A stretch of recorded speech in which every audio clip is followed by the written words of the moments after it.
Bonjour, Frédéric Nehim, avocat à Paris. Je suis spécialisé en droit fiscal et j'aimerais parler avec vous aujourd'hui d'un sujet que je vois de plus en plus souvent qui concerne les mesures conservatoires. En réalité, c'est un problème souvent méconnu des entreprises qui font l'objet d'un redressement fiscal.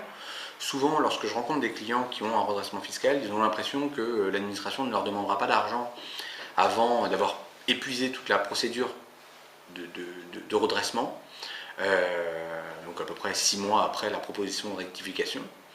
Et dans certains cas, malheureusement, ils ont la malchance de découvrir que l'administration a tout bloqué au niveau de leur compte et de leur facture client très très rapidement.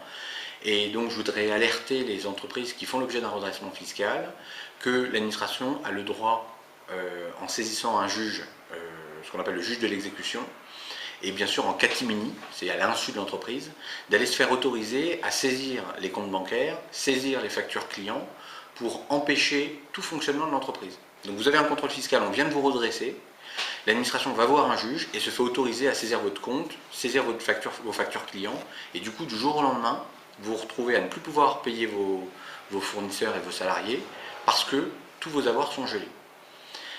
Face à cette situation, il n'existe malheureusement pas de solution miracle, il faut donc juste le savoir.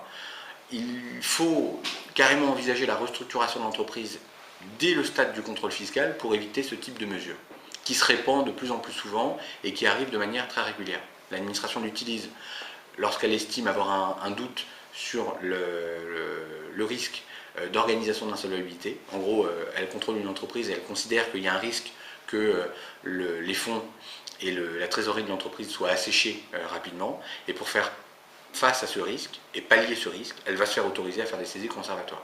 Donc quand vous avez un redressement fiscal, ne vous dites pas bon j'ai 6 mois ou 9 mois pour m'organiser. Il faut peut-être s'organiser bien plus vite et en tout état de cause se faire conseiller et se faire assister le plus tôt possible.